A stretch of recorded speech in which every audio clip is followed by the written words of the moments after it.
আপনার নবী তিনিও এক জায়গায়, ভাইরা বন্ধুরা, ওই অবস্থায় মুসা আলাইহিস সালাম, মুসা আলাইহিস সালাম তিনি বলতেছেন, ওগো নবী, আখেরি নবী, আপনি নাকি বলেছেন আপনার উম্মতের উলামায়ে কেরাম, উলামা ও উম্মতি কা আম্বিয়া বনি ইসরাইল, আমার উম্মতের উলামায়ে কেরাম বনি ইসরাইলের নবীদের সমান। কথাটা কি আপনি বলছেন নাকি? আপনার নবী বলেন, হ, কথাটা তো আমি বলেছি। মুসা নবী তখন বলেন, কেমন করে আপনি কথাটা বললেন? আমার তো বুঝে পড়ে না, একজন মানুষ, সাধারণ একজন উম্মত নবীর সমান হয় কেমন করে? আমার তো বুঝে আসলো না। আপনার নবী রহমতের নবী বলেন, যদি কথাটা বুঝে না আসে, আমার পাশেই বসা আছে আমার একজন আলেম, আমার উম্মতের একজন আলেম বসা আছে, একজন নায়েব নবী ইমাম গাজ্জালি রহমতুল্লাহি আলাইহি, তারে আপনি কিছু জিজ্ঞেস করেন, আপনার বুঝ হয়ে যাবে। আল্লাহু আকবার, জোরে বলেন। আমার উম্মতের ভিতরে একজন আলেম আমার পাশেই বসা, তিনি কে? তিনি ইমাম গাজ্জালি রহমতুল্লাহি আলাইহি। ওনাকে কিছু জিজ্ঞেস করেন, জিজ্ঞেস করলে আপনার বুঝ হয়ে যাবে। মুসা আলাইহিস সালাম নরম নবী না গরম নবী? খালি গরম না বেশি গরম? অনেক গরম একজন নবী মুসা কালিমুল্লাহ। সাথে সাথে ইমাম গাজ্জালি রহমতুল্লাহি আলাইহিকে প্রশ্ন করলেন, ও মিয়া, তোমার নাম কি একটু বলো? ইমাম গাজ্জালি রহমতুল্লাহি আলাইহি তখন তিনি তার নিজের নাম বললেন, বাবার নাম বললেন, দাদার নাম বললেন, দাদার বাপের নাম বললেন, তার বাপের নাম বললেন। বলতে বলতে ইমাম গাজ্জালি একদম আদম আলাইহিস সালাম পর্যন্ত চলে গেলেন। সুবহানাল্লাহ। আমরা কয়জনে পারবো? আমরা পারবো? দাদার দাদার নাম জিজ্ঞেস করলেই তো শেষ, ঠিক কিনা? দাদার দাদার নাম জিজ্ঞেইলে তো শেষ। হয়তো দাদার বাপের নাম কেউ বা কেউ মনে রাখতে পারেন, কিন্তু দাদার দাদা জিজ্ঞেস করলেই শেষ। রহমতুল্লাহি আলাইহি আদম আলাইহিস সালাম পর্যন্ত গেছে। মুসা আলাইহিস সালাম জিজ্ঞেস করে, ও মিয়া, তোমাকে তো এত লম্বা জবাব দিতে বলি নাই। গরম নবী তো, মেজাজ খালি গরম হইতেছে। দেখো, হেরে জিজ্ঞেস করলাম তার নিজের নাম, কিন্তু নিজের নাম বলল তো বলল, বাপের নামও কয়, দাদার নামও কয়, দাদার বাপের নামও কয়। এরপরে বলতে বলতে আদম পর্যন্ত। মুসা আলাইহিস সালাম তিনি একটু গুসা করে ফেললেন, রাগ হয়ে বলতেছেন, এই মিয়া থামো, এত লম্বা জবাব দিছো কে? এত কথা কও? জিজ্ঞাসি নিজের নাম, বেশি থেকে বেশি বাপের নাম বলবা। এত লম্বা জবাব তুমি কেন দিয়েছো? আগে প্রশ্নের জবাব দাও। এত লম্বা জবাব তুমি কেন দিয়েছো? এই কথা বলতে ইমাম গাজ্জালি রহমতুল্লাহি আলাইহি আদবের সাথে, বিনয়ের সাথে তিনি মুস্কি হেসে বলেন, ওগো আল্লাহর পয়গম্বর, আমি কেন এত লম্বা জবাব দিয়েছি? এই প্রশ্নের জবাব যদি আমাকে দিতেই হয়, আগে আমার একটা প্রশ্নের জবাব আপনাকে দেওয়া লাগবে। মুসা নবী কয়, কি প্রশ্নের জবাব? কই, প্রশ্নটা হলো, আল্লাহ আপনারে জিজ্ঞেস করেছিল, ওয়ামা তিলকা বিয়ামিনিকা ইয়া মুসা, ও মুসা, ডান হাতে এটা কি? আপনার ডান হাতে ছিল লাঠি, আপনি বলবেন ক্বালা হিয়া আসাই, এটা আমার হাতের লাঠি। প্রশ্নের জবাব শেষ। আল্লাহ যা জানতে চেয়েছে জানা শেষ। কিন্তু আপনি এখানে শেষ দেন নাই, শেষ দেন নাই। আপনি বলতেছেন ক্বালা হিয়া আসাই আতাওয়াক্কাউ আলাইহা ওয়া আহুশু বিহা আলা গানামি ওয়া লিয়া ফিহা মাআরিবু উখরা, এটা আমার হাতের লাঠি, এই লাঠি দিয়ে আমি বর দিয়া চলি, এই লাঠি দিয়া গাছের পাতা পারি, এই লাঠি দিয়া বকরি রাখালি করি। আল্লাহ আপনাকে লাঠি দিয়া কি করেন জানতে চায় না, আপনাকে শুধু জানতে চেয়েছিল হাতে আপনার কি। ওই দিন কেন আপনি এত লম্বা জবাব দিয়েছিলেন? আগে জবাব দেন। মুসা আলাইহিস সালাম করি, বাপরি, নবী তো এমনি কয় নাই রে, এদি এখন আমার আটকাই দিছে। মুসা নবী কই, মিয়া, আমি আমার মাশূকের সাথে কথা বলার সুযোগ পেয়েছি, অল্প কথায় মন ভরে না। প্রিয়জনের সাথে, মহব্বতের মানুষের সাথে কথা বলতে গেলে অল্প কথায় মন ভরে না। কথা যত লম্বা হয় ততই ভালো লাগে। এজন্যই আমি একটু লম্বা কথা বলেছি, সুযোগ পেয়েছি বিদায় লম্বা বলেছি। এমনি মুসা আলাইহিস সালামের এই কথা শুনে ইমাম গাজ্জালী রাহমাতুল্লাহি আলাইহি কয়, ওগো আল্লাহর পয়গম্বর, তাহলে আমারও একই জবাব। আমিও এত বড় একজন নবীর সাথে কথা বলার সুযোগ পেয়েছি, সারা জীবন শুধু নাম শুনেছি মুসা কালিমুল্লাহ, যিনি জমিনে বৈশা 3000 বার আল্লাহর সাথে কথা বলেছেন। ওই নবীর নাম শুধু শুনেছি, দেখি নাই। আজ দেখাও হয়েছে, কথাও হয়েছে। এই সুযোগটারে আমিও সুবর্ণ সুযোগ মনে করে নিলাম। কথাটা একটু বাড়াইতে আমারও মনের মধ্যে একটু চাহাত জাগলো। এক কথায় জবাব দিলে তো শেষ হয়ে যায়। আমিও আপনার মতো এই চিন্তায় লম্বা করেছি। সুবহানাল্লাহ, জোরে বলেন, জোরে সুরে বলেন আল্লাহু আকবার। আর একটু জোরে বলি আল্লাহু আকবার। এজন্য বলতেছি রে যুবক, সন্তানটারে মাদ্রাসায় পড়াও। প্রাথমিক শিক্ষাটা যেন তার কোরআনী শিক্ষা হয়, মুসলমানি তার শিক্ষা হয়। এরপরে যদি তারে তুমি হাফেজে কোরআন বানাইতে চাও তাহলে তো নূরুন আলা নূর। আর যদি বানাইতে না চাও আমি নিষেধ করব না, বাধাও দেব না। যদি বানাইতে নিয়ত করো তাহলে তো নূরুন আলা নূর, নূরুন আলা নূর। কারণ এই বাচ্চার খাতিরে আল্লাহ জমিন টিকায় রাখছে, এই মাদ্রাসার খাতিরে আল্লাহ জমিন টিকায় রাখছে, কোরআনের উসিলায় আল্লাহ জমিন টিকায় রাখছে। রহমতের ধারা এখনো জমিনে জারি আছে মাদ্রাসার উসিলায়, কোরআনের উসিলায়, ছোট ছোট বাচ্চাগুলির উসিলায়, যারা কোরআন শিক্ষা করার জন্য, কোরআন সিনায় নেওয়ার জন্য আল্লাহ যাদেরকে মাদ্রাসায় নিয়ে আসলেন, ওদের উসিলায় এখনো গাছ থেকে ফুল হয়, ফল হয়, এখনো জমিন থেকে ফসল হয়, এখনো ওই রকম নদী থেকে মাছ মিলে। পূর্ব দিগন্তে সূর্য উঠে, পশ্চিম দিগন্তে সূর্য ডুবে। আমার আপনার যত নিয়ামত সমস্ত নিয়ামতের ধারা আল্লাহ জমিনে জারি রাখছে মাদ্রাসার খাতিরে, কোরআনের খাতিরে, কোরআনওয়ালাদের খাতিরে। এই কথাটাই মায়ার নবী বলেছেন, তোমরা যদিও কথাটা না বুঝো, আসমান জমিনের আর যত প্রাণী আছে ওরা কিন্তু ভালো করে কথাটা বুঝে। এমনকি গর্তের পিপিলিকা পর্যন্ত এই কথাটা ভালো করে বুঝে, পানির নিচের মাছও এই কথা ভালো করে বুঝে। এজন্যই মাছও আল্লাহর কাছে সর্বদা দোয়া করে, মালিক আমি যে মাছ পানির নিচে বেঁচে আছি মাদ্রাসার উসিলায়, ছোট ছোট বাচ্চাগুলির উসিলায়, যারা কোরআন শিক্ষার জন্য ওই মাদ্রাসায় পড়তেছি, আল্লাহ এরা জমিনে আছে বিদায় এখনো তুমি জমিন টিকায় রাখছো। জমিন টিকে আছে বিদায় আমি মাছ টিকে আছি, জমিন টিকে আছে বিদায় আমি গর্তের পিপিলিকা এখনো টিকে আছি, এখনো গাছ আমি দাঁড়ায় আছি, এখনো আমি গাছ ফুল দেই, ফল দেই। ও মালিক, জমিনে এই উলামায়ে কেরামের সংখ্যা তুমি বাড়ায় দাও, ঘরে ঘরে কোরআনের হাফেজ তৈরি করে দাও, সমাজে মাদ্রাসা তুমি কবুল করে নাও, যেন দুনিয়ার হায়াত লম্বা হয়। যেরকম সুবহানাল্লাহ, আল্লাহ জমিনের হায়াত যেন লম্বা হয়। এজন্য উলামায়ে কেরামের হায়াতের ভিতরে বরকত দাও। হাফেজ কোরআন তুমি ঘরে ঘরে কবুল করে নাও। আপনাদের সমাজের জন্য এই মাদ্রাসা হলো রহমত। আল্লাহ পাক রব্বুল আলামিন বলেন, ওয়ানুনাজ্জিলু মিনাল কুরআন মা হুয়া শিফাউন ওয়া রাহমাতুল লিল মুমিনিন।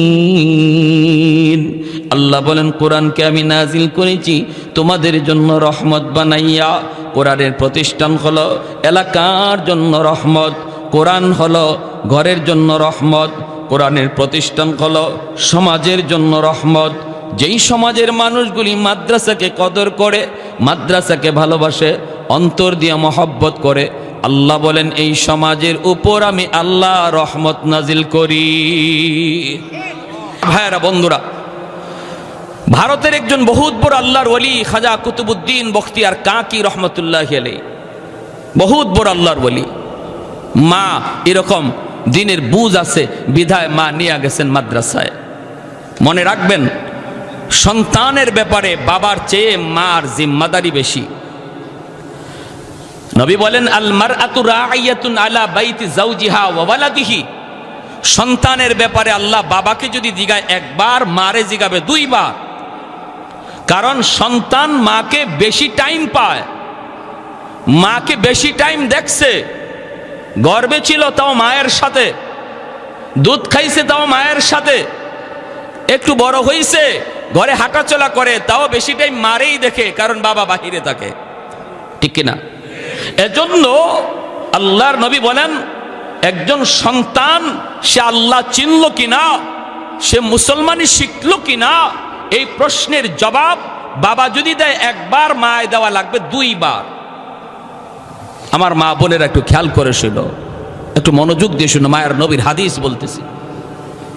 এরকমই একজন মা খাজা কুতুবউদ্দিন বখতিয়ার কাকি রহমতুল্লাহি আলাইহির মা ওই বাচ্চাটারে শিশুকালে মাদ্রাসায় নিয়ে গেছেন। জয় ওস্তাদদের কাছে বলতেছেন, ওস্তাদজি আমার ছেলেটারে আপনি আলিফ বা তা সা শিখায় দেন। উস্তাদজি বলতেছে, বাবা কুতুবউদ্দিন তুমি পড়ো আলিফ বা তা সা জিম। কিন্তু ছাত্র কয়, না না উস্তাদজি আলিফ বা তা সা নয় গো, আলিফ লাম মিম যালিকাল কিতাবু লা রাইবা ফীহ। এতটুকুই শুধু নয়, উস্তাদের সামনে ছোট্ট বাবু কুতুবউদ্দিন এক বসায় কোরআনের 15 পারা হিফজ শোনায় দিল। আল্লাহর কালামের 15 পারা মুখস্থ উস্তাদের সামনে শোনায় দেয়। উস্তাদের চোখ দিয়া দর দর করে পানি ধরতে লাগলো, আর উস্তাদ কান্দে আর কই, বাবা কুতুবউদ্দিন কি শুনাইলি? তোর মা বলছে আলিফ বা তা সা শিখাইতাম, আর তুমি কিনা আমাকে আলিফ লাম মিম শুনাইতেছ। শুধু শোনাও নাই, তুমি তো কোরআনের 15 পারা আমারে হিফজ শোনায় দিছ। বাবা তোমার মা কেন এমন ভাবে মজাক করলো, কেন আমার সাথে ঠাট্টা করলো? চলো তোমার মায়ের কাছে যাব। উস্তাদজি কুতুবউদ্দিন বখতিয়ার কাকিকে লইয়া মায়ের কাছে আইয়া তিনি ডাক দিয়া বলতেছেন, মা গো, ও মা তুমি কেন এমন মজাক করলা? কি মজাক মা? পর্দার আড়াল থেকে জানতে চায়।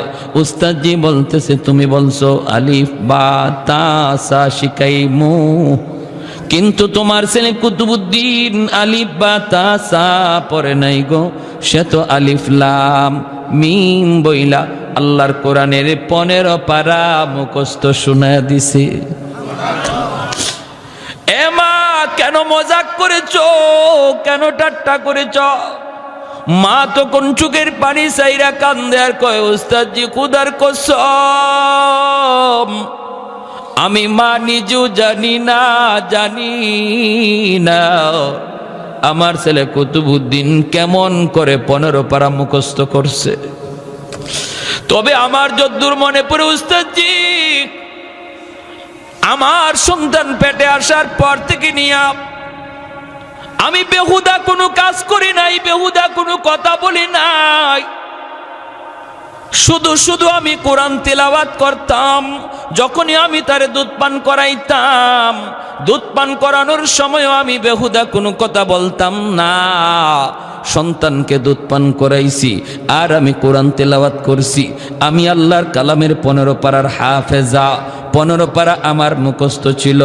এজন্য আমার কুতুবউদ্দিনকে আমি যখন দুধ পান করাইতাম, আমি দুধের সাথে কোরআন তেলাওয়াত করতাম। মনে হয় দুধের সাথে তিলাওয়াত যায় ঢুকছে। জানি না, আমি মা নিজেও জানি না জীবনে কতবার আমি এই 15 পারা মুখস্থ তেলাওয়াত করেছি, কতবার আমার সন্তান পেটে তাইকা মার কোরআন তেলাওয়াত শুনছে। এজন্য মা সন্তান পেটে লইয়া যদি বেশি বেশি কোরআন তেলাওয়াত করে রে যুবক, এই সন্তান বড় হইয়া কোরআনের হাফেজ হয়। মা সন্তান পেটে লইয়া যদি বেশি বেশি গান শুনে, এই সন্তান বড় হইয়া গানের মাস্টার হয়। মা সন্তান পেটে নিয়ে যদি বেশি বেশি করে টক খায়, সন্তান বড় হয়ে টক প্রিয় হয়। মা সন্তান পেটে নিয়ে যদি বেশি বেশি মিষ্টি খায়, সন্তান বেশি বেশি মিষ্টি প্রিয় হয়। মা সন্তান পেটে নিয়ে যদি পর্দার ভিতরে চলে, সন্তান মেধাবী হয়, মেধাবী হয়। আর সন্তান পেটে নিয়ে মা যদি বেপরদায় চলে, বেপরদায় চলে, এই সন্তান বোকা হয়। 16ই ডিসেম্বর আমি মাহফিলে বের হয়েছি, দেখলাম নারী পুরুষ অবাধে বের হয়েছে রাস্তায়। রাস্তাঘাটে চলা মুশকিল হয়ে গেছে, গাড়ি নিয়ে যাওয়া মুশকিল। এর ভিতরে হঠাৎ করে নজর পড়ে গেল একটা মহিলা, সেও বেপরদায় নেমে এসেছে।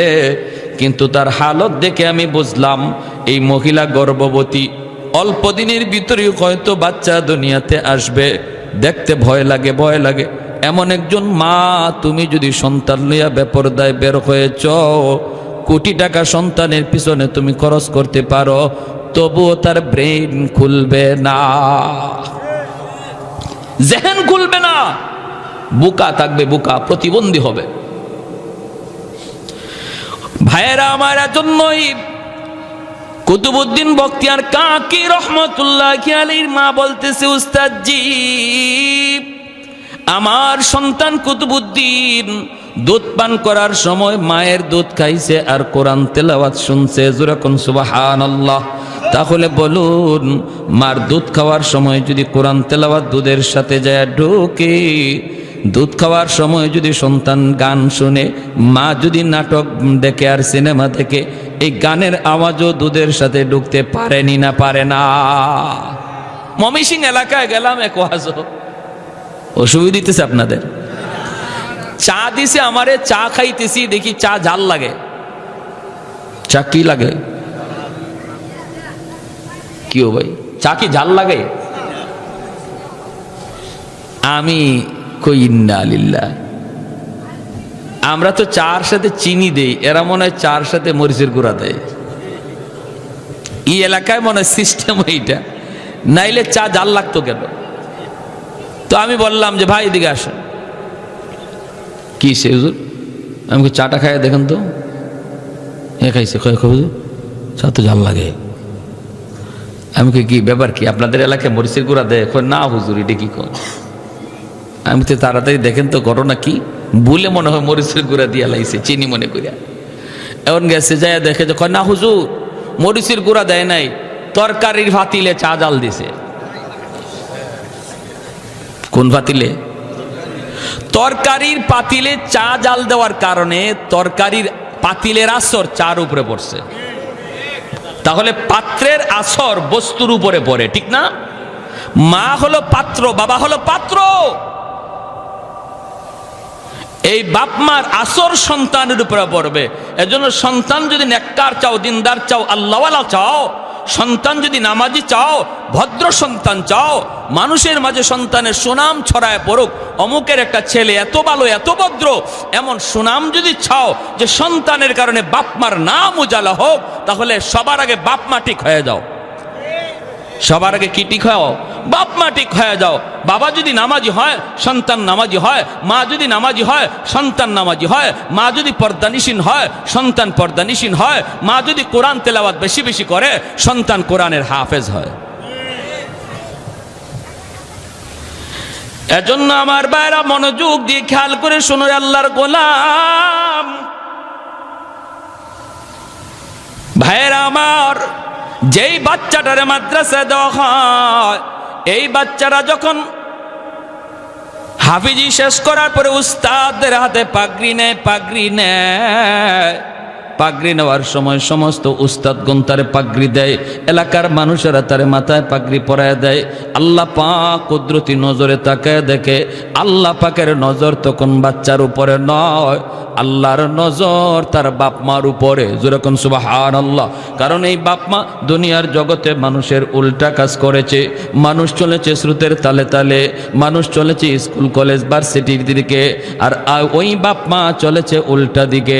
মানুষজন বলেছে বাচ্চাটারে তুমি নদীতে বাসায় দিতেছ, গাঙ্গে বাসায় দিতেছ।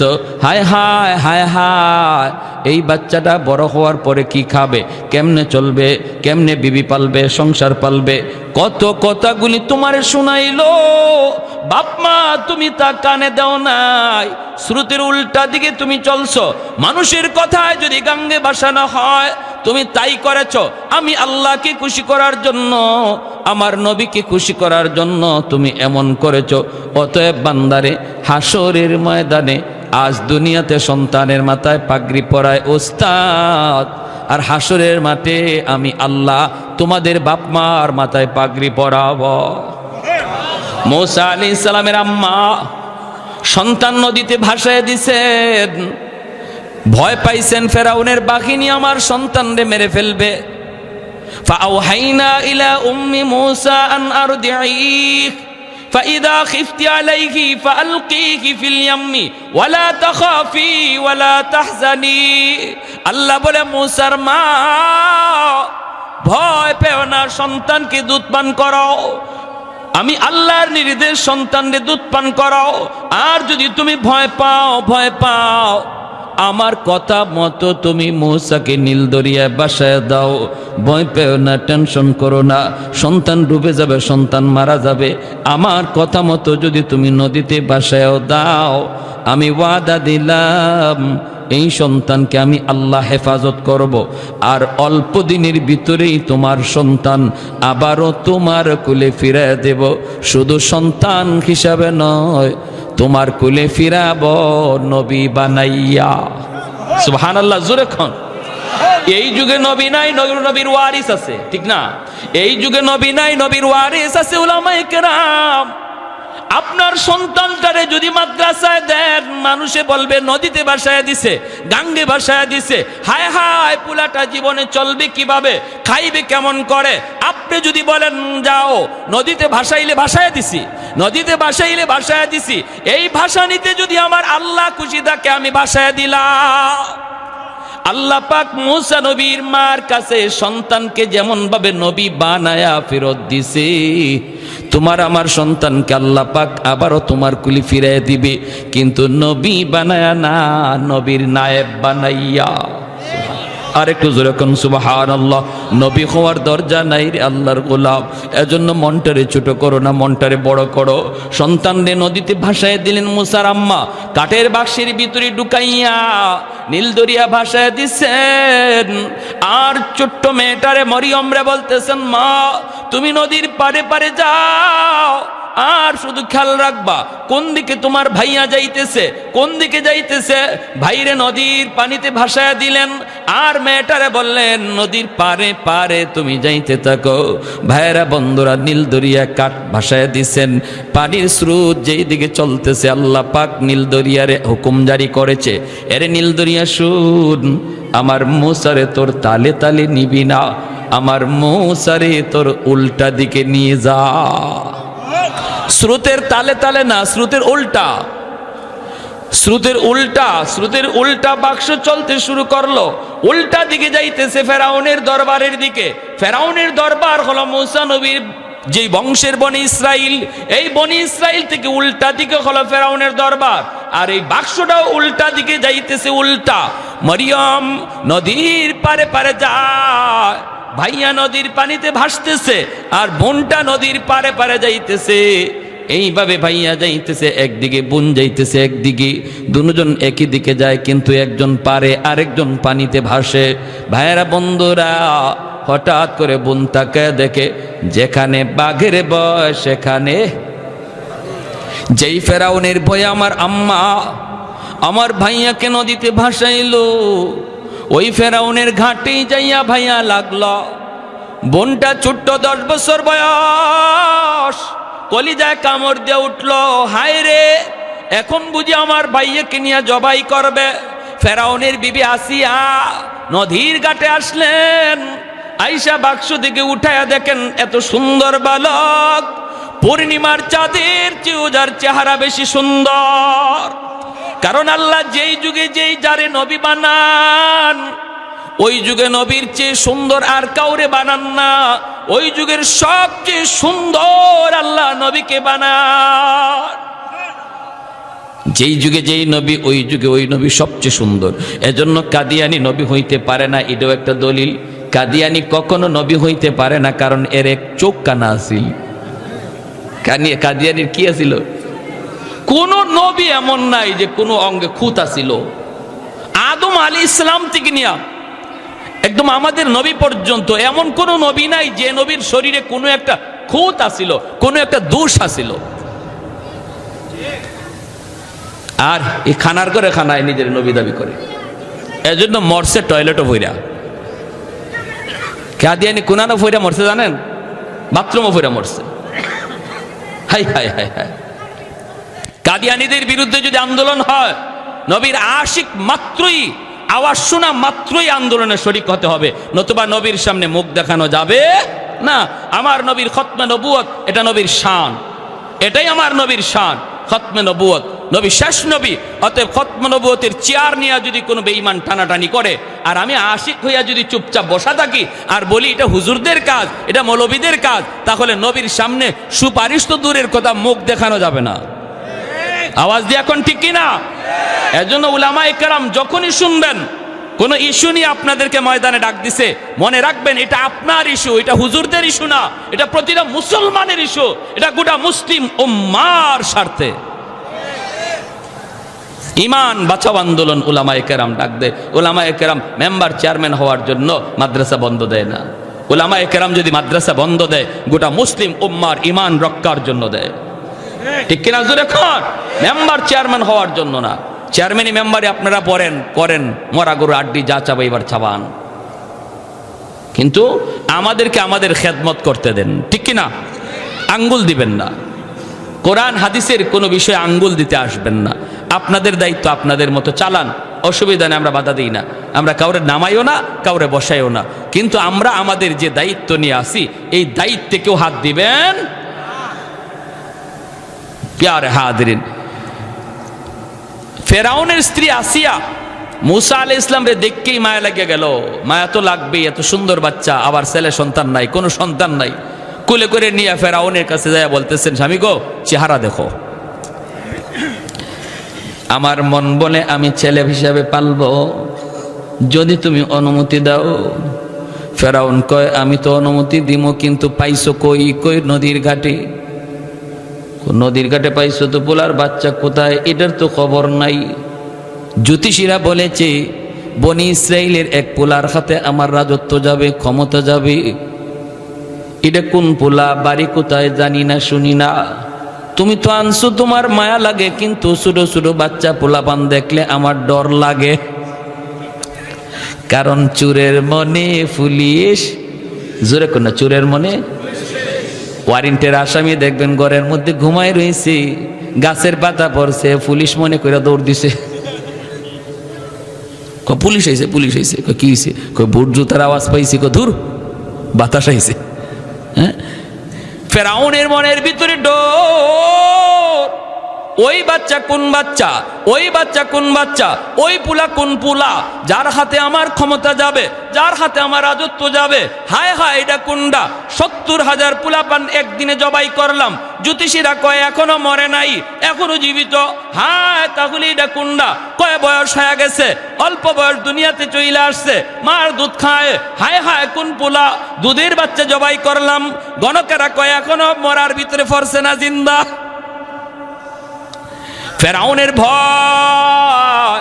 ফেরাউন বিবি আসিয়াকে ডাক দিয়া কয়, আসিয়া তোমার তো মায়া লাগে, তোমার তো মায়া লাগে, কিন্তু আমার তো ভয় লাগে, ভয় লাগি। এটা কোন বাচ্চা, এটা কোন পোলা, যার হাতে আমার রাজত্ব যাবে? যেই বাচ্চাটারে তুমি নিয়ে আসছো এটার বাড়ি নি আবার বনি ইসরাইল, বনি ইসরাইলের পোলা হয়, তাহলে তো আমার ডর লাগারই কথা। আমার ঘুম নাই, খাওয়া নাই, সব কিছু আমার চলে গেছে। আর তোমার বড় দেখলে মায়া লাগে, আমার তো মনে হয় ইডিয়া ওই হিডিয়া। আসিয়া কয় তোমার মাথা নষ্ট হইছে। ফেরাউনে কয় কেমনে?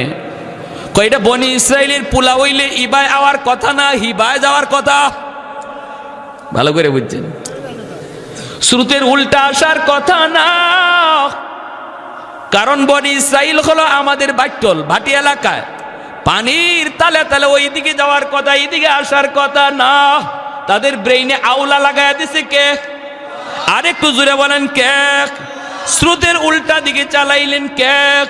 এই ক্ষমতা আল্লাহর আছে না নাই? আরো জোরে আসেনি না নাই? যেই মাত্র আসিয়া কয় তোমার বুদ্ধি শুদ্ধি আসেনি, এমনি বুঝি তুমি খোদা হইছো, এমনি বুঝি তুমি রাজা হইছো, একটু তুমি চিন্তা করে দেখো, একটু তুমি বুঝা দেখো, ভাইবা দেখো। ফেরাউনে কয় আসিয়া তুমি ঠিকই তো কইছো, আসলে এটা বনি ইসরাইলের পোলা হইতে পারে না। আল্লাহ পাক কুদরতি মুস্কি হাইসা কয় এরে বেঈমান, কার সাথে খেলা শুরু করছো টের পাইবি। হ্যাঁ, কার সাথে আঙ্গুল দেব এবার টের পাইবা। তুমি মুসারে মারতে চাও আর আমি আল্লাহ রাখতে চাই, ঠিক না? তুমি মারতে চাও যারে, আমি রাখতে চাই, এবার দেখা যাবে। কয় তাহলে এখন কি করবো? আসিয়া কয় আমি পালব। ফেরাউন কয় তাহলে পালো, আমার তো ডর লাগে। কয় না না, ডরায়ও না, এই বাচ্চা বনি ইসরাইল হইতেই পারে না। তাফসীরের কিতাবের ভিতরে রাইসুল মুফাসসিরিন আব্দুল্লাহ ইবনে আব্বাস রাদিয়াল্লাহু তাআলা আনহু বলেন, আসিয়া যে বলছেন আমার বড় মায়া লাগে, মায়া লাগে, মায়া লাগে, এজন্য আল্লাহ পাক রব্বুল আলামিন আসিয়াকে আল্লাহ দৌলতে ঈমান দান করেছেন। কারণ একজন নবীর চেহারা দেখে তিনি বলছেন আমার মায়া লাগে, আল্লাহ পাকেরও মায়া লাগছে কথাটা, এজন্য দৌলতে ঈমান তারে দান করেছে। আর ফেরাউন বলছিল আমার ডর লাগে, ভয় লাগে, এজন্য ফেরাউনের ঈমান নসিব হয় নাই, বেঈমান হয়ে মরছে। এই যেই জমানায় নবী থাকবেন না, নবীর ওয়ারিস থাকবে উলামায়ে কেরাম। রাইসুল মুফাসসিরিন আব্দুল্লাহ ইবনে আব্বাস রাদিয়াল্লাহু তাআলা আনহু বলেন, এই যুগেও কোনো মানুষ যদি কয় মাদ্রাসার ছাত্র দেখলে আমার ভালো লাগে, মাদ্রাসার ছাত্রগুলিরে দেখলে আমার বড় মায়া লাগে, উলামায়ে কেরামের চেহারার দিকে তাকাইলে আমার বড় মায়া লাগে, এই কথাটা তারে মৌতের সময় দৌলতে ঈমান আল্লাহ দিয়া দিবে। আর যদি কেউ কয় মাদ্রাসা ভালো লাগে না, পোলাপান দেখলে আমার ভালো লাগে না, মোল্লা মুন্সি দেখলে ভালো লাগে না, সে যত বড় নামাজি হোক, যত বড় হাজি হোক, যত বড় দিনদার হোক, যত বড় বুজুর্গ হোক, যত বড় পাগড়িওয়ালা হোক, রাইসুল মুফাসসিরিন আব্দুল্লাহ ইবনে আব্বাস রাদিয়াল্লাহু তাআলা আনহু তিনি কে? তিনি আমার নবীর আপন চাচাতো ভাই। এই উম্মতের ভিতরে আল্লাহর কালাম সবচেয়ে তিনি বেশি বুঝছেন, সবচেয়ে বেশি তিনি আল্লাহর কালামকে বেশি চিনছেন, বেশি বুঝছেন। এজন্যই তিনি হলেন মুফাসসিরদের সরে তাজ। তিনি বলেন যে মানুষটাই কইব মোল্লা মুন্সি ভালো লাগে না, মৌতের সময় তার ঈমান সাথে যাবে না। নাউজুবিল্লাহ। আসিয়া কয় আমার বড় মায়া লাগছে, আমি এখন পালব। ফেরাউন কইতে ঠিক আছে বুঝলাম তো বনি ইসরাইলের না, তাহলে এই দুধের বাচ্চারে পালবো কেমন করে? দুধের বাচ্চারে দুধ খাওয়ানো প্রয়োজন। শুধু ওয়া ওয়া করে মুসা নবী কাঁদতেছে, দুধ খাওয়াইতে হবে। দুধের বাচ্চারে টুস বিস্কুট দিলে হইব? দুধের বাচ্চারে মার দুধ দেওয়া লাগবে। ফেরাউনে কয় তাহলে দেখো না, কোনো আমার এই রাজ দরবারের ভিতরে যত মহিলা আছে বাচ্চারে দুধ খাওয়ায়, ওদেরকে ডাকো, দেখো কারো দুধ বাচ্চায় খায় কিনা। ওই মহিলাদেরকে ডাকা হলো। আল্লাহ পাক মূসা নবীর ইশারায় বইলা দিছে, কারণ নবীরা যদিও ছোট কিন্তু আল্লাহ শিশুকালেই তাদেরকে বড় মানুষের বুঝ দিয়া রাখেন। আল্লাহ ইশারা দিয়া দিছে, মূসা সাবধান সাবধান, কারো বুকের দুধ তুমি খাইও না, কারণ আমি আল্লাহর কুদরতের খেলা মাত্র শুরু হয়েছে।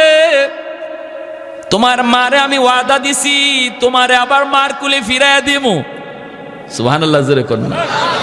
অতএব সাবধান, তুমি কারো বুকের দুধ খাইও না। যত মহিলা আয় দুধ খাওয়ানোর জন্য, মূসা নবী দুধ খাইব দূরের কথা, কান্নাই থামে না। কারণ নবীগণ ছোট হলেও আল্লাহ তাদেরকে বড় মানুষের বুঝ দিয়া রাখে, ঠিক না? ফেরাউনে নিচে কুলে চুমা দিব, চুমা ফেরাউনে দিব চুমা, কুলে নিয়ে আদর কইরা। মূসা নবী ছোট হইয়া তিনি বুঝে গেছেন, কারণ ছোট হলেও তিনি তো বুঝের মানুষ, তিনি তো নবী, তিনি তো বুঝে গেলেন আরে বেঈমানের বেঈমান, নাফরমানের নাফরমান, তুই তোরে খোদা কও, আবার তুই আমার গালে চুমা দিবে, ইম্পসিবল। খালি চুমাটা দিতে চাইছে, মূসা নবী গাল ফিরায় নিছে। ফেরাউনে কই কিরে, আমি দি সুকা খাইলাম, শেক খাইলাম। এরপরে ফেরাউনের কোলে তাইকে ফেরাউনের গালের মধ্যে কষায়া মারছেন চর। ফেরাউন চর খাইয়া দিশা বিশা হারাইলেছে, ডাক দিছে আসিয়া। দৌড়ে আসছে বিবি, কি হয়েছে? কি হয়েছে কইও না, ওই সময়ে কইসলাম আমার ডর লাগে। কি হয়েছে কও না? চুমা দিতে নিছি, চুমা তো লয় না, এটা তো শেষ কথা নাই, এরপরে যে আমার গালে একটা বসাইছে, এখনো আমার গালে খবর হইতেছে। আসিয়া কই কি কও তুমি? বলে হাও, এর চরের ঢকে কয় ও আমারে বুজ্জা চর মারছে। আসিয়া কয় তোমার মাথা নষ্ট হইছে, ছোট মানুষ বুঝে না সোজা না, ছোট বাচ্চারা এমনিতেই হাত নাড়ানাড়ি করে, হয়তো হাত নাড়ানাড়ি করছে তোমার গালে লাগছে, তুমি কও চর। ফেরাউনে কয় আসিয়া, চরটা আমি খাইছি, আমি বুঝি, তুমি যদি খাইতা টের পাইতা, আমি খাইছি আমি বুঝি, 100% আমার বুজ্জা চর দিছে। আসিয়া কয় না বুঝা, ফেরাউনে কয় বুঝা, আসিয়া কয় না বুঝা, ফেরাউনে কয় বুঝা। এখন লাগছে না বুঝা আর বুঝার মধ্যে ঝগড়া, এখন কি হইব কি হইব? আসিয়া কয় তাহলে একটা পরীক্ষা করা হয়ে যাক। কিসের পরীক্ষা? কয় বুঝা না বুঝা, এটার পরীক্ষা হইব। কেমনে? কয় আগুন দাও এক জায়গায়, আগুনের আংরা রাখো এক জায়গায়, আরেক জায়গায় রাখো স্বর্ণের টুকরা। আগুনের আংরা আর স্বর্ণের টুকরা দেখতে প্রায় একরকম, সেম সেম। এরপরে বাচ্চারা সারো এখান থেকে, দেখি আঙ্গুর গালা দিয়ে কোন দিকে যায়। ফেরাউনে কয় যদি আগুনের মধ্যে হাত দেয় তাহলে বুঝবো, বুঝে না, আমারে চটটাও না বুঝে দিছে। আর যদি স্বর্ণে হাত দেয় তাহলে বুঝ আছে পুরাপুরি, চটটাও আমারে বুঝেই মারছে।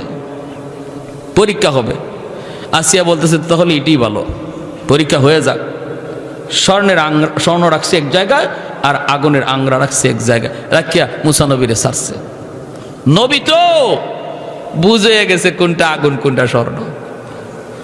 উনি স্বর্ণের দিকে যাইতেছি, ফেরাউনি পেছন থেকে কয় আসিয়া, ওই যায়।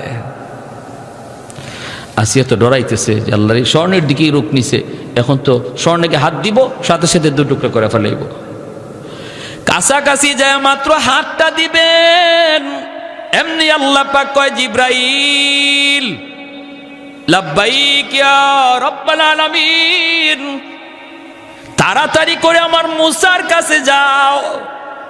কারণ নবী তো সব বুঝে, এটা যে স্বর্ণ, এটা যে আগুন, আগুনের মধ্যে হাত দিয়া দাও, স্বর্ণে যেন মুসা হাত না দেয়। যদি হাত স্বর্ণে দিয়া দেয় পেস লেগে যাবে, আমার কুদরতের খেলা এখানেই শেষ হয়ে যাবে। না রে জিব্রাইল, তুমি অদৃশ্য থেকে আমার মুসার হাতটা আগুনে দিয়ে দিও। মুসা নবী হাত বাড়াইছেন ঠিক স্বর্ণের দিকে, আর জিব্রাইলে আমিন হাতটা দিয়ে দিছেন আগুনে। আল্লাহু আকবার, জোরে খন। আর দিছেন না খালি, উনি যে বুঝে না, এটা বুঝাইবার লাগি আল্লাহ পাক আরো কদ্দুর করাইছে। ছোট বাচ্চারা কোনো কিছু হাতে নিয়েই দেখবেন সাথে সাথে মুখে দেয়া দেয়, তাই না? উনিও আগুনের আংরাটা হাতে লইয়েই সাথে সাথে মুখে দিয়ে দিছেন। আর আসিয়া দৌড় দিয়ে আসছেন, আইসেই তাড়াতাড়ি মুখ থেকে বলছিলাম না পোলাটা বুঝে না, এখন কামাইছে নি, এখন মুখ পুড়ছে নি। মুসা আলাইহিস সালামের এই জিহ্বার আগাটা একটু জ্বলে গেছিল, এজন্য কথাটা কিছু অস্পষ্ট হইতো। শেষ জমানা নবুয়ত পাওয়ার পর যখন আল্লাহ পাক রব্বুল আলামিন ফেরাউনের কাছে যাইতে কইছে আবার, তখন উনি বলছিল আল্লাহ আমার ভাই হারুনের সাথে দাও, হুয়া আফসাহু মিন্নি, আমার ভাই হারুন কথাটা স্পষ্ট, আমার কিছু কথা বাজে। কেন? ওই শিশুকালের এই আগুনের আংরা মুখে দেওয়ার কারণে সাথে সাথে উনি খুলে নিয়ে নিচে নাসিয়া। ফেরাউনে কয় ঠিকই তো বুঝেই না।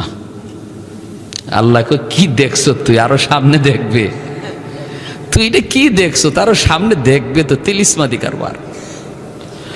এখন কারো দুধ উনি খায় না। ফেরাউনে কয় তাহলে বাচ্চাদের কেমনে বাঁচাই? আল্লাহ পাক কুদরতি হাসি হাসে। আল্লাহ কয় এতদিন যারা মারতে চাইছিলে এখন দি বাঁচানির লাগি পাগল, ঠিক না? কারো বুকের দুধ খায় না। মুসা নবীর বোন মরিয়ম 10 বছরের মেয়েটা তখন আড়াল থেকে দেখতেছে, যখন দেখতেছে না আমার ভাইয়ার তো ওরা মারে না, জবাই করে না, এখন তো নিজের সন্তান বানায় পালতে চায়। হায় হায়, ভাইয়া তো কারো বুকের দুধ খায় না, এখন কি করব? ভাইয়া তো হাওমাও করে কাঁদতেছে। এমনি মুসা নবীর বোন মরিয়ম আইসা বলতেছে জাহাপনা, আমি একজন মহিলার খবর জানি, মনে হয় ওই মহিলার বুকের দুধ বাচ্চায় খাবে। ফেরাউন কয় এই মায়া এদিকে আয়, তুই কেমনে বুঝলি? তাহলে তুই বাচ্চার মা কেডা তুই চিনস নাকি, তুই জানস নাকি? চোরের মনে এত ওই চিন্তাই খালি, এটার মা কোথায় রে, এটার বাড়ি কোথায়? বনি ইসরাইলের যদি হয় তে তো কাম হইছে, এতই ডর। তুই কি মা চিনস নাকি? কেমনে বুঝলি ওই মহিলার বুকের দুধ খাবে? এমনি মূসা নবীর বোন, আল্লাহ পাক মাতার মধ্যে এই পরিমাণ জ্ঞান দিয়েছেন। বোনটা তখন ডাক দেয়া কয়, জাহাপনা মা হিসাবে বলি নাই। তাহলে কেমনে বলছো? কই ওই মহিলার বুকের দুধ মিষ্টি, যে কোনো বাচ্চা তার দুধ খায়। এই বুদ্ধিটা তখন এই ছোট্ট মেয়েটার মাথায় দিয়া দিছে কে? আর একটু জোরে বলেন কে? নাইলে তো ধরা খায়া গেছিল, ঠিক না? ধরা খায়া গেছিল। কয় না, ওই মহিলার বুকের দুধ বড় মিষ্টি, যে কোনো বাচ্চা তার বুকের দুধ খায়। এই কথা বলতেই ফেরাউন কয়, তাহলে যাও তুমি মহিলাটারে নিয়ে আসো, দেখি ওই মহিলার বুকের দুধ খায় কিনা। মূসা নবীর বোন মরিয়ম বাড়ির দিকে দৌড়ে আইসা মাকে বলতেছে, মা মা ও মা, আমার ভাইয়ার খবর নিয়ে এসেছি। মা পাগল হয়ে ঘর থেকে বের হয়েছে, মারি বল না আমার মূসার কি হয়েছে, কোথায় গেছে? বোনটা তখন কই, মা যেখানে বাঘের ভয় সেখানে রাত হয় গো মা, যার ভয়ে আমার ভাইয়াকে তুমি নীল দরিয়ায় ভাসায় দিচ্ছ। ওই ফেরাউনের ঘাটি যায় ভাইয়ার বাক্স লাগছে। কয় কেমনে? কয় স্রোতের উল্টা গেছে, উল্টা। এরপরে কয় এরপরে আসিয়া উঠায় নিছে, এরপরে এই ঘটছে, এই ঘটছে। ভাইয়া কারো বুকের দুধ খায় না, ওরা তো নিজের সন্তান বানায় পালতে চায়, কিন্তু ভাইয়া তো কারো বুকের দুধ খায় না। এখন লাগছে প্যাস, আমি তো তোমার কথা বইলা দিছি। মা কয় তাহলে কেমনে বুঝ দিলি? আমার জিজ্ঞাসে, তুই তাহলে কেমনে জানলি এটা মা নাকি? আমি তো বলছি না, ওই মহিলার বুকের দুধ মিষ্টি, যে কোনো বাচ্চা তার দুধ খায়, এই বইলা বুঝ দিয়া দিছি। মা তোমারে নিতে বলছে, যাইবা নাকি? মূসা নবীর আম্মা রওনা দিছে। আল্লাহ পাক মূসা নবীর আম্মারে ডাক দেয়া কয়, মূসার মা তুমি যাইতেছো যাও, কিন্তু খবরদার ফেরাউনের কোনো প্রস্তাবে তুমি রাজি হইও না।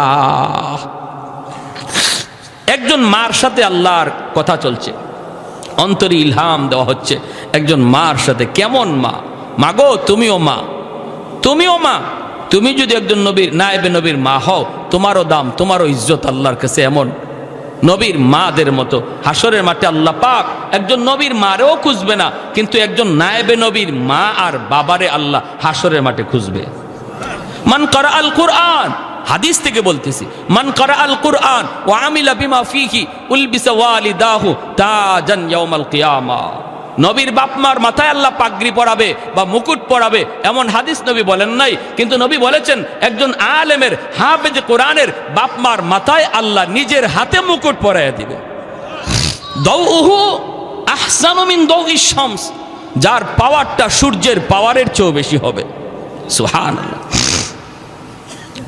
আল্লাহ পাক বলতেছে, মূসার মা যাইতেছো যাও, কিন্তু ফেরাউনের কোনো প্রস্তাবে রাজি হইও না। তো উনি গেছেন, যাইতেছেন, কাছাকাছি গেছেন। ফেরাউনে কয়, দেখো তোমার দুধ খায় কিনা, তোমার বাড়ি কোথায়? বনি ইসরাইল। ফেরাউনের একটু ভয় লাগছে না? লাগছে না? কারণ যেই বাচ্চার হাতের রাজত্ব যাইব, ওই বাড়ির বাচ্চার বাড়ি কোথায়? বনি ইসরাইল হবে। জ্যোতিষীরা কইছে, এই মহিলার জিগায় তোমার বাড়ি কোথায়? কয় বনি ইসরাইল। ফেরাউনে আবার মনে মনে কয়, তো বনি ইসরাইল হইছে তো কি হইছে? এটা তো মা না, এটা কি না? এটা তো মা না, তো হইছে তো কি হইছে? দেখো না তোমার মুখের দুধ খায় কি না, তুমি একটু দেখো। মূসা নবীর যেই মাত্র মা কোলে নিছেন, সাথে সাথে কান্না থেমে গেছে। কারণ শিশু বাচ্চারা মায়ের কুল হাজারো কুলের ভিতরে ভালো করে চিনে, হাজারো কুলের ভিতরে মায়ের কুল বাচ্চা ভালো করে বুঝতে পারে, টের পায়। এজন্য কান্না থেমে গেছে, কান্নাটা থেমে গেছে। ফেরাউনের সন্দেহ বেজে গেছে, ঘটনা কি রে, কান্না থেমে গেল কেন? মায়ের কুলেই তো গেলে পরে বাচ্চাদের কান্না থামে, তাহলে এতক্ষণ পর্যন্ত হাউমাউ করে কাঁদলো, এই মহিলার কুলে যাওয়া মাত্রই কান্না থেমে গেল, তাহলে এটা মা নাকি? সন্দেহ কিছু জাগছে, ঠিক না? সন্দেহ কিছু জাগছে। এমনি আল্লাহ পাক রব্বুল আলামিন মূসা নবীরে কয়, মূসা কান্না থামাইছো? ফেরাউনে কলিজায় সন্দেহ লাগাই দিছে। কান্না থামাইছো কেন? কান্নাটা থামাইছো কেন? ঠিক আছে, সন্দেহ লাগাইছো, এখন সন্দেহ দূর করা লাগবে। মা যখন দুধ খাওয়াইতে চাইবে, ফার্স্ট চান্সে তুমি দুধ খাইবা না। যদি এখন ফার্স্ট চান্সে দুধ খাও, তাহলে ফেরাউনের সন্দেহ বেড়ে যাবে, ঠিক না? মুসা নবীর আম্মা যেই মাত্র কুলে নিছেন, দুধ খাওয়ানোর জন্য যখন তিনি চেষ্টা করতেছেন, মুসা নবী মুখ ফিরায় নেয়। ফেরাউনের মনে যে সন্দেহ আছিল, মা, সন্দেহটা কিছু কেটে যায়। কয়, না রে, মা হতে পারে না। যদি মা হইতো তাহলে দুধও খাইতো, ঠিক কিনা? আল্লাহ সন্দেহ দূর করাই দিতেছে। আল্লাহু আকবার, জোরে বলি আল্লাহু আকবার। একটু জিকির করি, লা ইলাহা ইল্লাল্লাহ, জোরে।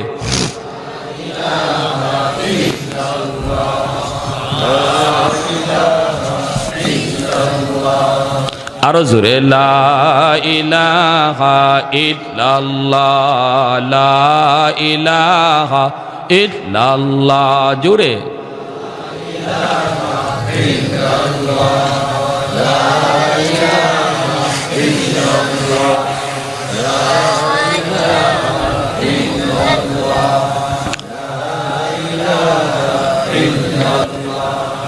লা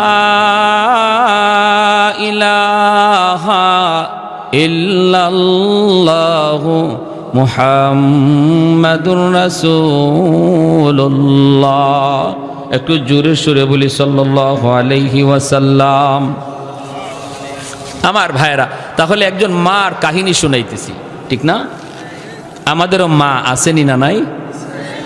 ছোট ছোট বাচ্চাগুলির মা আসেনি না নাই? মাও আছে, বাবাও আছে, ঠিক না? ভাইরা, মায়েরা, যারা মায়েরা আছেন, একটু দিলটা নরম করে কথাগুলি শুনুন, নরম করে কথাগুলি শুনুন। মায়েদের জন্য অনেক সবক। কতটা দাম আল্লাহ মুসা নবীর আম্মারে দিছেন।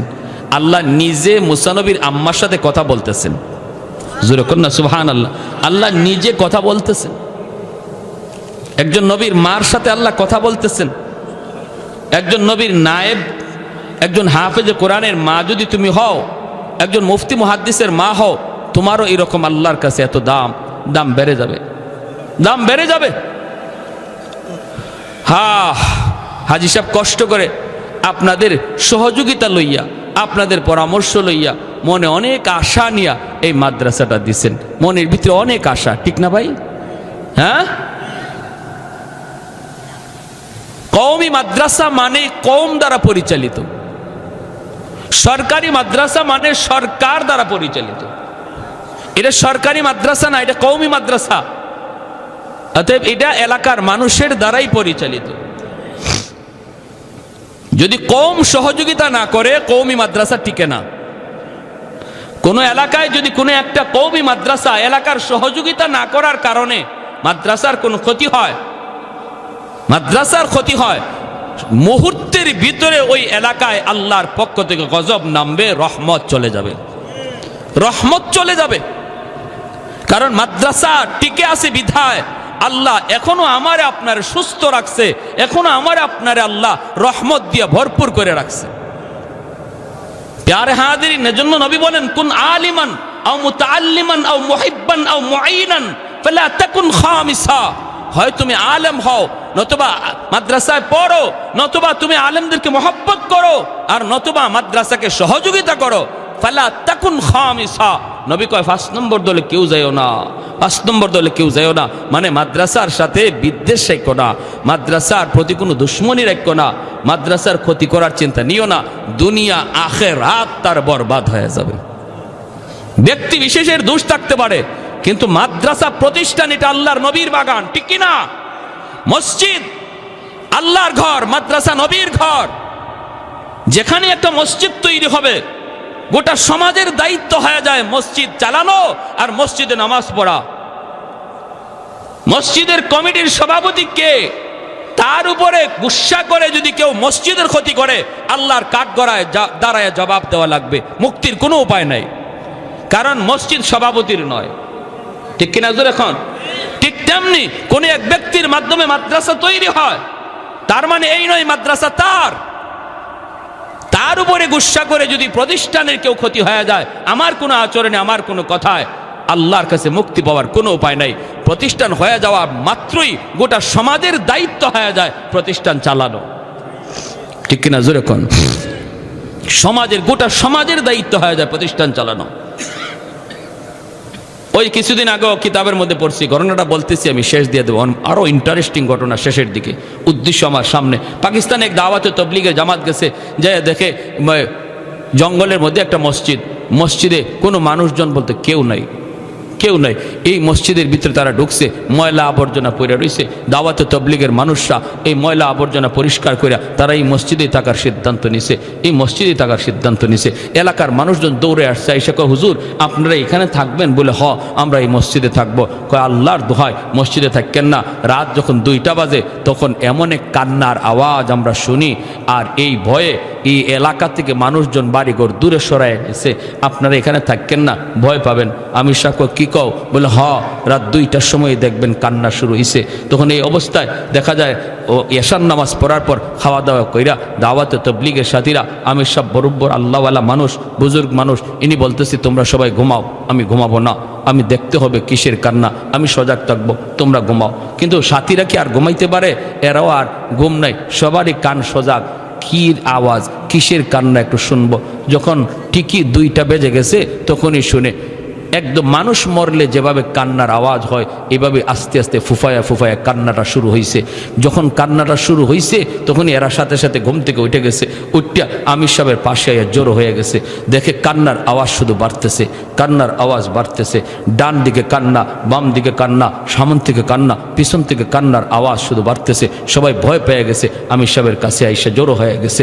তখন ওই অবস্থায় কাঁদতেছে কাঁদতেছে আমির সাহেব, তিনিও বলতেছে চলো আমরাও হাত উঠাইয়া আমরাও কান্না শুরু করি। আমির সাহেব হাত উঠাইয়া তিনি সাথীদেরকে নিয়ে আল্লাহর কাছে কান্দা শুরু করছে। এমন কান্না শুরু করছে, কানতে তাদের কান্নার আওয়াজে ওই কান্না বন্ধ হয়ে গেছে। তখন একটা আওয়াজ আসছে, এই আওয়াজ কান্নার আওয়াজ, এটা মানুষেরও না জিনেরও না। এই কান্নাটা আল্লাহর ঘর মসজিদের প্রতিটা ইট কাঁদতেছে। আল্লাহর ঘর মসজিদের প্রতিটা ইট কাঁদতেছে। এই কেন? বলে আওয়াজ হচ্ছে গাইবে আওয়াজ, যে একমাত্র কারণ এলাকার মানুষ মসজিদের হক আদায় করতেছে না, মসজিদের দেখশন রাখতেছে না, মসজিদ চালাইতেছে না, মসজিদে নামাজে আসতেছে না। এই জন্য প্রতিটা দেয়াল, প্রতিটা চৌকাঠ, প্রতিটা ইট এইভাবে কাঁদতেছে। বলুন এই মানুষগুলার অবস্থা কি হবে? তখন আমি সব কাঁদতে কাঁদতে অস্থির হয়ে বলতেছে, আল্লাহ তোমার দরবারে ফরিয়াদ, যতক্ষণ পর্যন্ত এই মসজিদে ভরপুর মুসল্লি আমরা না বানাবো, আমরা তবলিগের কাজ এখানে বন্ধ করব না। সেই মসজিদ তারা আবাদ করে আসছে, পাকিস্তানের বাস্তব কারগুজারি। এজন্য মনে রাখবেন, খতরনাক বিষয় ভাই, খতরনাক বিষয়, সঙ্গীন বিষয় মসজিদ মাদ্রাসা। মসজিদ আল্লাহর ঘর, মাদ্রাসা নবীর ঘর। আমার নবী রওজা শুয়ে শুয়ে কলিজায় ব্যথা পাবে যখন এই সংবাদ শুনবে যে অমুক এলাকার একটা মাদ্রাসা অবহেলিত, এলাকার মানুষের সহযোগিতা নাই, এলাকার মানুষ থেকে সন্তান আসে না, হ্যাঁ, প্রতিটা ঘর থেকে হাফেজ হওয়ার ফিকির হয় না, মানুষগুলো সন্তানকে হাফেজ বানাইতেছে না, আলেম বানাইতেছে না, হ্যাঁ, মাদ্রাসার ছাত্রগুলি কষ্টে আছে কি সুখে আছে, এলাকার মানুষের দেখশন নেয় না। এই খবর যদি নবীর কাছে যায়, নবী কষ্ট পাবে। আমি আবারও বলছি, আল্লাহর দোহাই, কোনো ব্যক্তির উপরে বা কোনো মানুষের উপরে কখনো মনে করবেন না যে এই প্রতিষ্ঠান তার না। মসজিদ আল্লাহর, মাদ্রাসা নবীর, ঠিক কিনা? আমার নবীর প্রতিষ্ঠান, এটা আমার জিম্মাদারি, আমার দায়িত্ব মাদ্রাসাকে উন্নত করা, নতুবা আমার নবীর সামনে জবাব দেওয়ার কোনো মুখ থাকবে না আমাদের। প্রিয় হাজিরিন, এই অবস্থায় মুসা আলাইহিস সালামের আম্মার কুলে যাওয়া মাত্রই যখন কান্না থেমে গেল, তখন আল্লাহ বলতেছে, মুসা যখন দুধ খাওয়াইবো দুধ খাইও না। ইনি ফার্স্ট চান্সে দুধ খায় নাই, দ্বিতীয়বার যখন আবার দুধ খাওয়ানোর চেষ্টা করেছেন তখন আল্লাহ বলতেছে, মুসা এখনো খাইও না, কারণ এখনো ওর কলিজায় কিছু সন্দেহ রয়ে গেছে। কারণ মানুষের দিলের খবর জানেন কে? আল্লাহ। দ্বিতীয়বার যখন আবার চেষ্টা করেছে তখনও তিনি কান্না। এইবার ফেরাউনের অন্তর থেকে পুরাপুরি সন্দেহ দূর। কয় না, মা হতেই পারে না। আল্লাহ পাক ফেরাউনের অন্তরের খবর জানেন। সাথে সাথে আল্লাহ পাক কয়, মুসা এইবার তুমি ভালো করে খাও, তৃতীয়বার যখন মা আবার চেষ্টা করেছেন, তখন তিনি মার বুকের দুধ তিনি খাওয়া শুরু করলেন। খাইতেছেন খাইতেছেন, ফেরাউন তখন কয়, হাই রে, বাচ্চাটারে বাঁচানো গেল, হাই রে, এই মহিলার দুধ যে খাইল। আল্লাহ পাক কয়, এখন তুমি ইচ্ছা মতো খাইতে পারো, কারণ ফেরাউনের কলিজায় বিন্দু পরিমাণ কোনো সন্দেহ নাই। ফেরাউন কয়, মা তুমি রাজদরবারে চলে আসো, দরবারের ভিতরে তুমি থাকবা, সন্তানটারে তুমি দুধ খাওয়াইবা, মাসের মাস তোমাকে আমি বেতন দিব, তোমার তেল পানি সাবান সব কিছু তোমার জন্য ফ্রি, রাজদরবারে থাকবা আর বাচ্চাদের তুমি খাওয়াইবা। আল্লাহ পাক কয়, মূসার মা সাবধান, তুমি এই প্রস্তাবে রাজি হইও না, এটা বড় ভয়ঙ্কর প্রস্তাব। তুমি যদি রাজদরবারে থাকো, যে কোনো মুহূর্তে মা সন্তানের সম্পর্ক প্রকাশ পেয়ে যেতে পারে, তুমি এই প্রস্তাবে রাজি হইবা না। মূসা নবীর আম্মা কয়, না, আমি আপনার রাজ দরবারে আসতে পারবো না, আমার বাড়ি আছে, ঘর আছে, সংসার আছে, আমি থাকবো না, চলে যাব। ফেরাউন কয়, তাহলে এই বাচ্চাটারে বাঁচাবো কেমন করে? তোমার বুকের দুধ ছাড়া তো কারো বুকের দুধ খায় না, সকাল সন্ধ্যা তুমি আসবা, আইসা বাচ্চাটারে দুধ